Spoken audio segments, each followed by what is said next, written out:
E aí o que eu fiz? Não tem como falar da codificação, o tema é codificação, não tem como você falar sem falar de todo o trabalho que o Kardec fez para fazer essas obras basilares, né? E falar sobre a codificação. E eu fiz um paralelo também de tudo o que ocorreu no Espiritismo no mundo nesse período que ele fez a codificação. Que ele fez a codificação, escreveu todo em 11 anos. E nesses anos ocorreram algumas outras coisas no mundo todo e que foram onde evoluiu o Espiritismo, né? Então eu coloquei algumas atividades no resto do mundo, fora Paris, onde ele estava, né? Fora a França, inclusive no Brasil, algumas obras que aconteceram nesse período e que começou a divulgar o Espiritismo. Então vamos lá. Apareceu aí, amor? Apareceu, amor. Apareceu.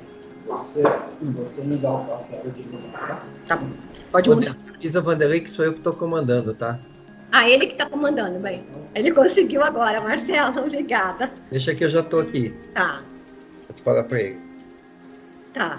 Então, a codificação, o espiritismo ou o kardexismo são nomes dados à doutrina de cunho filosófico e científico.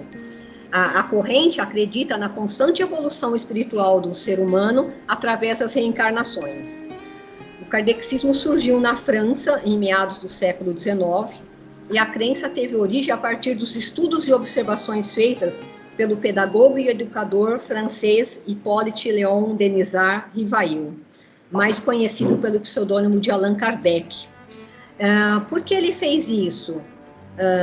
Porque ele era mais um cientista, um educador, tal, e naquela época foi mais para... Ele teve algumas perseguições, mesmo com esse nome, então ele já prevendo isso, ele adotou um outro nome, e que eu vou contar a história para vocês também, porque que ele escolheu esse nome, está um pouco mais abaixo. Ele nasceu em 1804 e faleceu em 1869, de uma orientação católica, a família dele, mas educado com base em princípios protestantes, estudou em renovados colégios, estudou com um educador suíço, tornou-se discípulo e influenciou a reforma do ensino na França. Mestre, poliglota, isso foi falado, né, a semana passada, tradutor, autor de diversas obras didáticas nas áreas de letras e ciências, sempre auxiliado pela esposa dele, Amélie. Ele se casou com apenas 28 anos, né? E foi um casamento que durou 28 anos, só 28 anos porque ele faleceu. Na verdade, ela continuou divulgando a obra dele. Ajudou a divulgar a obra, e mesmo após o desencarne, e com 80 anos, ela ainda defendia em tribunais, porque ele sofreu perseguições da igreja, das ciências, da imprensa, né? Mas ele sempre falava, nas obras dele, ele fala, quando ele fez um balanço da vida dele, ele fala, eu trabalhei para o bem, então, né, não dá para você convencer ou agradar todo mundo. Somente após 50 anos, ele travou contato direto com as questões transcendentais. Entre 1857 e 69, em 11 anos e alguns meses, ele fez todas as obras. Foram 20 obras, só que existem 5 que foram as obras da codificação espírita, que é conhecida como o Pentateuco Espírita. O Pentateuco é o nome que se deu lá às 5 obras do Antigo Evangelho, né, da antiga Bíblia nossa, e eles chamam de o Pentateuco Espírita, porque foram as 5 obras basilares da doutrina espírita. Então, ele, logo após o primeiro livro, ele lançou uma revista espírita também, com artigos e ensaios que serviram como estudos preliminares para as obras básicas da codificação. É importante citar que ele não era médium. Olha que interessante, né? Porque nas nossas aulas lá de quarta-feira, a gente sempre brincava com o Marcelo que a gente era chuchu, que algumas pessoas não tinham, né, a mediunidade. Mas nem Allan Kardec teve, né? Ele não tinha, ele observava e analisava. Nunca se disse criador, e sim um propagador da doutrina. Após ele tomar o conhecimento das mesas girantes, em 1854, só lembrando lá atrás, gente, que em 48 já tinha tido o caso das irmãs, né, que o Serginho explicou tão bem na aula passada, né, então já tinha isso para ele estudar também, né, e aí ele, as reuniões, elas eram realizadas na casa da senhora Klein. Ela não cobrava, ela só ajudava nos estudos e se comunicava com os espíritos. Um deles começou a orientar o seu trabalho espiritual e revelou já o conhecer de tempos dos druidas, com o nome de Allan Kardec. A partir de então, ele abriu mão da sua identidade, das atividades profissionais, para se tornar Allan Kardec, nome que teria origem em encarnações anteriores. Ele investigou, Allan Kardec investigou vários fenômenos espíritas nos Estados Unidos, da Alemanha, ocorridos no Reino Unido, né, em vários lugares. Teve o das irmãs Fox também. E no ano do lançamento do primeiro livro de Allan Kardec, 9 anos depois, né, ele fez o primeiro livro, eles ainda eram submetidos a testes, provas, revistas físicas, né, as pessoas daquele primeiro caso lá, as irmãs Fox, para provar que elas não eram fraudes, elas já passavam por isso quando ele lançou o primeiro livro dele. Em 1857 ele lançou o primeiro livro, que é o Livro dos Espíritos.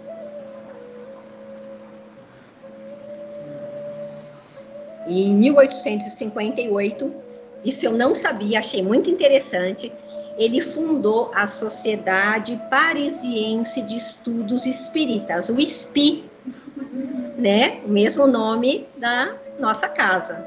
Eu não conhecia isso, achei muito interessante. Foi em 1858.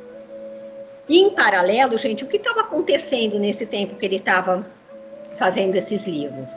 Em 1860, no Rio de Janeiro, o professor Casimir, poeta e diretor do colégio, dava a público a primeira obra de caráter espírita impressa no Brasil, que chamava Os Tempos São Chegados.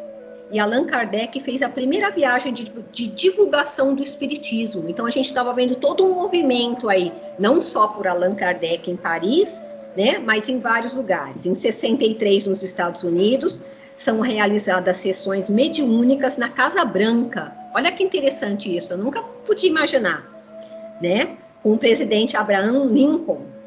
E na Inglaterra, o físico James Maxwell apresenta a teoria dos fenômenos eletromagnéticos, apresentando equações de campos de energia. E na Alemanha, o primeiro jornal alemão dedicado ao estudo dos fenômenos mediúnicos, que chamava Psique. Em 1865, no Brasil, na Bahia, Luiz Olímpio Menezes fazia o grupo familiar do espiritismo. E no Rio de Janeiro, o espírita Manuel Porto, barão de Santo Ângelo, em sua correspondência com o amigo Joaquim Manuel de Macedo, que era o autor do livro A Moreninha, registra o interesse despertado pelo espiritismo na corte brasileira. A princesa Isabel lhe pedira para saber quem era o seu mentor. Olha que interessante, né? Quantas pessoas envolvidas, né? Aí no espiritismo. Em 67, na França, um grupo espírita publica um artigo também a respeito do uso terapêutico de passes. Olha, então passes lá desde 1869. 57, desculpa. Em 69, no Rio, o Dr. Bezerra de Menezes, o ilustre médico, publica a tese A Escravidão no Brasil, e medidas que convém tomar para extingui-la sem danos para a nação. E na Bahia, Luiz Olímpio lança o primeiro periódico espírita brasileiro, que chamava Eco de Além Túmulo. Então, a gente pode ver que houve, durante esses 11 anos, todo, né, um crescimento, uma divulgação do espiritismo em várias partes do mundo. Esse conjunto de 5 obras, ele começa com o primeiro livro, que é o Livro dos Espíritos, né? Que era a obra fundamental, publicado em 1857 para iniciar a doutrina. Primeiro livro a fazer registro sobre o assunto e na forma de perguntas e respostas, ditadas por espíritos. Essencial para entender os princípios dos fundamentos espíritas, de onde viemos, para onde vamos, aborda as causas primárias, o mundo dos espíritos e as leis morais. Trata dos princípios da doutrina espírita sobre a imortalidade da alma, a natureza dos espíritos e suas relações com os homens, as leis morais, a vida presente e a vida futura. Essencial para entender, são 1019 perguntas essenciais endereçadas aos espíritos superiores, cujas respostas foram codificadas por Allan Kardec. Então, é aquele livro, né, que a gente usa tanto, que tem as respostas, a gente procura lá as respostas todas. O segundo livro foi em 1861, é o Livro dos Médiuns, que foi um guia completo sobre mediunidade, uma enciclopédia sobre o assunto. Trata sobre os fenômenos da comunicação entre os encarnados e os espíritos. Um livro para quem quer entender a mediunidade, para quem tem dúvidas sobre como a mediunidade acontece, uma linguagem fácil, que trata de forma clara e científica um tema complexo. Aborda também as dificuldades e os tropeços que se podem encontrar na prática do espiritismo, né? Que nem tudo é fácil, então trata aí de todas as dificuldades que pode ter. Esse eu acho que todos nós tivemos contato também, né? E agora, assim, o terceiro livro foi em 1864, que é o Evangelho segundo o Espiritismo, que eu acho, pelo menos no meu caso, é o livro de cabeceira de muitos de nós, né? Ele traz todas as orações que eu uso, eu acho muito interessante. E ele avalia os evangelhos conforme a ótica da doutrina espírita, dando um enfoque às questões religiosas, éticas e comportamentais do ser humano. É uma obra de cunho essencialmente moral, possui inúmeras passagens do Evangelho de Jesus e seus ensinamentos, particularmente os de ordem moral, aclarando assim a mensagem do Cristo com a realidade da vida espiritual. Eu gosto muito da parte que a gente vê as orações, tem muito entendimento. É um livro que eu recorro muito, acredito que é o caso de muitos de nós, né? Eu tenho a impressão que dos 5 é o de maior conhecimento, até porque eu confesso que os 2 últimos eu ainda não, eu não conheço, eu não li, que é O Céu e o Inferno, lançado em 1865. A obra compõe-se de 2 partes. A primeira é realizado um exame crítico sobre muitas crenças católicas e suas incoerências com o conhecimento atual. Na segunda, dezenas de diálogos de espíritos que narram as suas impressões do além-túmulo. Objetivo é demonstrar a imortalidade do espírito e a condição que ele usufruirá no mundo espiritual como consequência dos seus próprios atos. Ou seja, existem estados de espíritos que conquistamos com a nossa evolução. Como vive a alma após a morte carnal, depende das atitudes da encarnação. O principal escopo da obra é explicar a justiça de Deus à luz da doutrina espírita. Porque, assim, muitas coisas acontecem que a gente não entende e por conta disso, porque a gente não tem conhecimento, né, das encarnações anteriores. E o último livro da codificação, que é a Gênese, de 1868. O livro tem 3 partes. A primeira aborda diversas questões de ordem filosófica e científica, como a criação do universo, a formação dos mundos, o surgimento do espírito. Na segunda parte, trata dos milagres, explica à luz da doutrina os milagres de Jesus. E na terceira, explica como e por que pode haver previsões de coisas futuras, pressentimentos e coisas afins, premonições, né? E explica que, sendo Deus soberanamente justo e bom, que ele criou seres inteligentes, não para lançá-los ao sofrimento e em seguida ao nada, mas para serem eternos, sobrevivendo à matéria e mantendo a sua individualidade. As obras que nós citamos agora, todas elas foram muito importantes para o progresso intelecto e moral da humanidade. Né? Ele traz muita luz ao conhecimento espírita. E no site A Bíblia do Caminho, eu encontrei o seguinte comentário sobre a codificação, que eu achei muito interessante. Fala assim: a codificação foi o fruto bendito de um plano arquitetado na espiritualidade, havendo um de seus colaboradores concretizado a parte que lhe cabia desempenhar, já encarnado na Terra, Allan Kardec. Cada obra contém a matéria exatamente necessária ao seu conhecimento, à época. Mas como a doutrina é progressiva, embora os ensinamentos básicos perdurem, estes são complementados por estudos posteriores, sem que nada se modifique nos alicerces doutrinários expostos pelos espíritos e por Kardec. Emmanuel ainda citou também, né? Revela-nos Jesus que o reino de Deus está dentro de nós, e Allan Kardec complementa-lhe a obra, ensinando-nos a desentranhá-lo, através de ação e discernimento, serviço e amor, a fim de que o homem sublimado consiga sublimar a terra, para que a terra, por fora e por dentro, se incorpore em espírito e verdade ao reino dos céus. Eu costumo sempre, eu sempre até comento com o Marcelo, que quando a gente tem, assim, alguma palestra, alguma coisa, tem algumas coisas que me tocam mais, né? E nesse ensino, nesse estudo, duas coisas me chamaram muita atenção.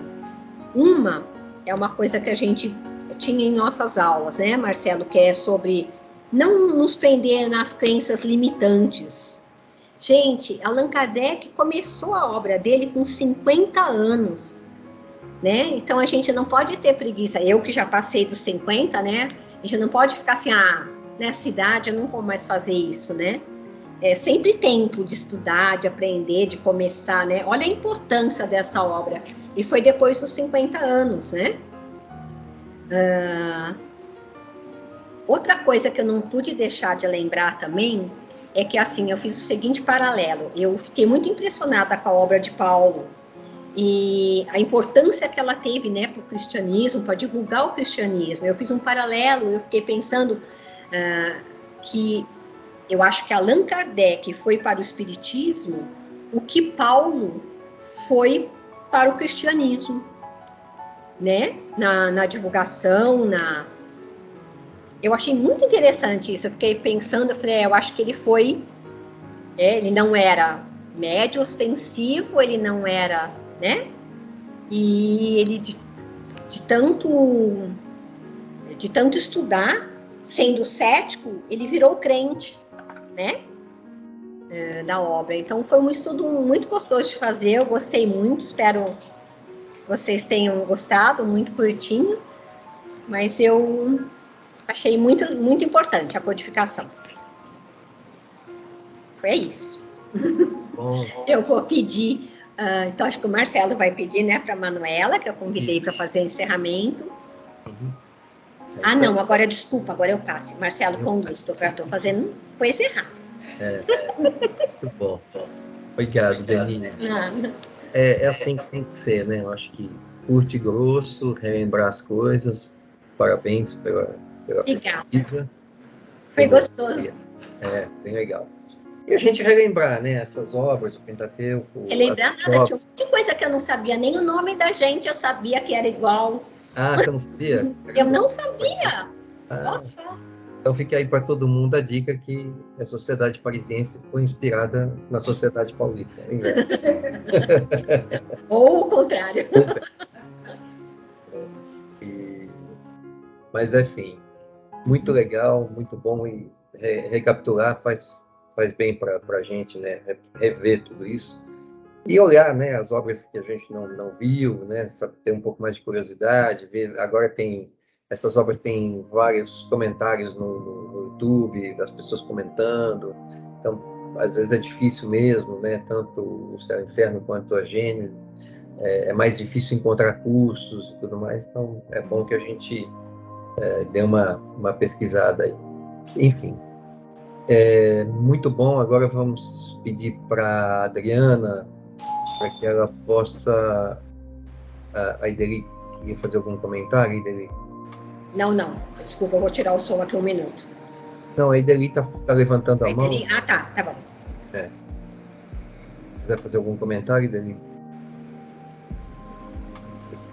Então, eu vou pedir para a Adriana para que ela, então, conduza a fluidoterapia com a sua equipe e que nós possamos nos concentrar para continuar recebendo essas bênçãos e dessa oração que é a palestra, né?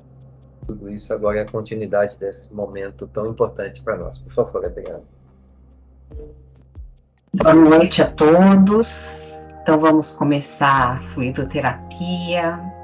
Lembra de deixar a água ao seu lado para ser fluidificada. Então vamos fechar nossos olhos, relaxar nosso corpo, deixar as preocupações de lado, se focar nesse momento. Vai soltando o ombro, o pescoço, deixa o braço bem relaxado e vamos fazer aquela respiração profunda, inspirando e expirando 3 vezes.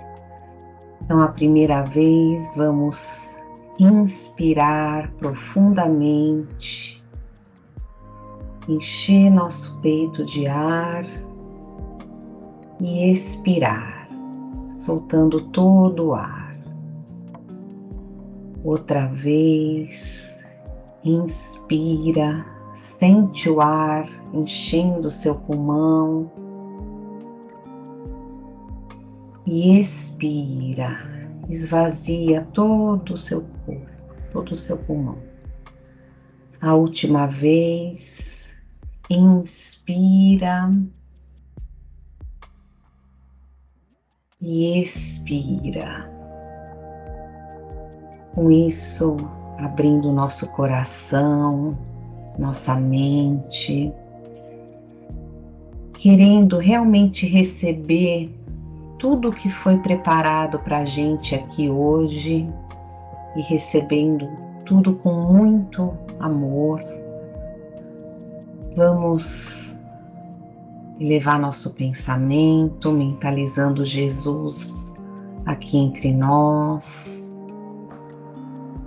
os nossos mentores que também estão posicionados ao nosso lado. E uma grande luz vai sendo projetada sobre as nossas cabeças. Vamos visualizar essa luz muito forte, muito branca, brilhante, entrando lá no topo da nossa cabeça e percorrendo todo o nosso corpo, passando por cada um dos nossos centros de força, desobstruindo, nos equilibrando, para que eles possam girar livremente. E essa luz vai indo até chegar aos nossos pés, nos trazendo muita paz, muita saúde, muito equilíbrio, esperança, otimismo, suavizando e aliviando todas as dores, quer sejam do nosso corpo, psicológicas, espirituais. E a gente vai se fortalecendo nesse momento, estando aberto a receber todas as intuições que o plano espiritual vai nos trazer. Visualizando agora esses amigos espirituais nas nossas casas, onde eles vão entrando em cada um dos ambientes, onde eles vão entrando, eles vão clareando tudo, iluminando, fazendo uma grande limpeza, retirando tudo que não pertence, trazendo muita luz, envolvendo também todos os nossos familiares nesses fluidos benéficos, que possamos estar na mesma sintonia de vibrações de amor, vibrações elevadas, e que com isso possamos manter isso em toda a nossa semana, para que tenhamos muita serenidade, muita saúde e sempre muita fé, muita confiança em Deus, nosso Pai. Que assim seja. Graças a Deus.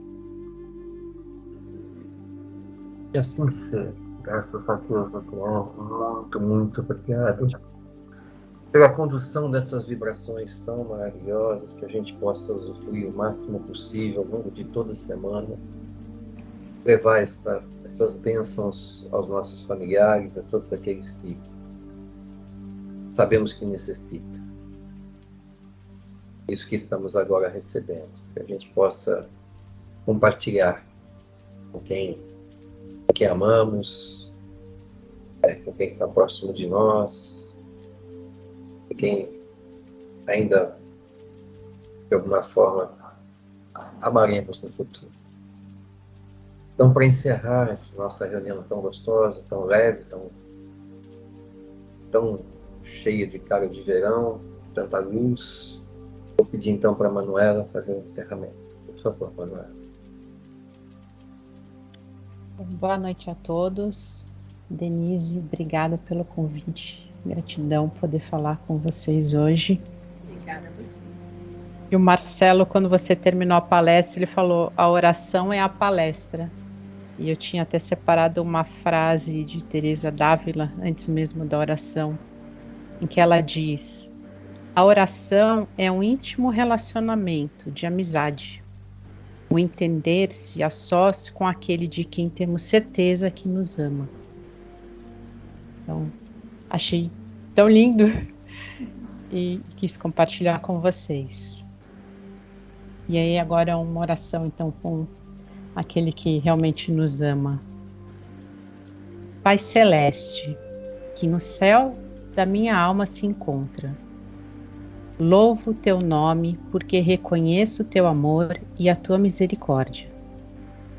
Ajude-me, Pai Celestial, a ser grato por tudo que eu receber. Ajuda-me a ser misericordioso com todos com quem eu cruzar. Ajuda-me a ver a tua face luminosa e esplendorosa de amor na pedra, no vegetal, no animal e no homem, para que eu o reconheça e o ame acima de todas as coisas, vendo-o através de todas as coisas. Dai-me, ó Pai, o pão do corpo a cada dia, e que a minha fé sustente o meu espírito em todas as noites. Seja feita sempre a tua vontade, e que eu cumpra o teu propósito, agora e até a eternidade. Que assim seja. Que linda. Isso, eu acho que lindo, muito bonito. Linda. Bonito. Manuela, obrigada. Muito, muito bom mesmo. Gente, queria falar uma coisa, eu não sei se vocês lembram que o ano passado, na TV Cultura, eles passavam, só que era um pouquinho tarde, um negócio falando assim, Em Busca de Kardec, que é um documentário, né? e eles estão reprisando novamente. Eu até comentei isso com a Dora.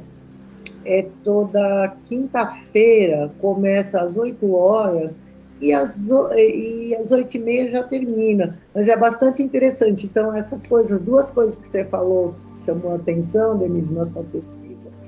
Já sabia, assim, primeiro que eu tenho, porque eu ganhei de presente há um tempo atrás, a biografia do Kardec, né? Eu já li. E essa a coisa da sociedade parisiense ter o mesmo nome do ICI aqui, né? A sociedade tem o mesmo nome.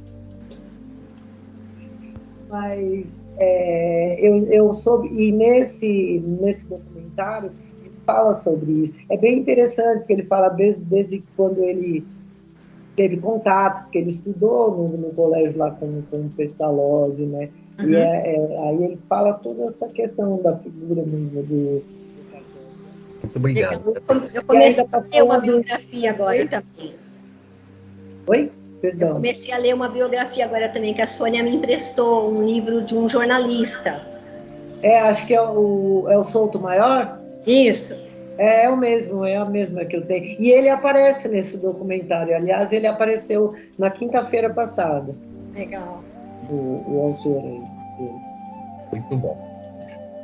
É isso aí, gente. Fico muito feliz por podermos trocar, por a gente poder estar juntos nessa jornada de entendimento do Espiritismo, se aprofundando cada vez mais, buscando a compreensão maior a cada instante, revendo tudo que precisamos rever para que possamos nos aprofundar, ser sempre mais profundo, não ser tão superficial quando falamos de doutrina.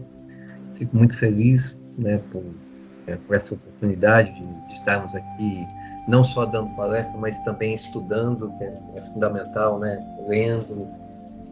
Quem tá preparando a palestra, quem está ouvindo, a gente está tendo essa troca. Muito obrigado por essa noite e que a gente, a semana que vem, possa concluir esse ciclo da comunicação. Eu vou fazer uma palestra falando sobre comunicação com os espíritos, falando efetivamente da mediunidade. E o porquê que a gente desenvolve isso e como que a gente desenvolve. Então fica aí meu agradecimento e uma noite linda e uma semana maravilhosa para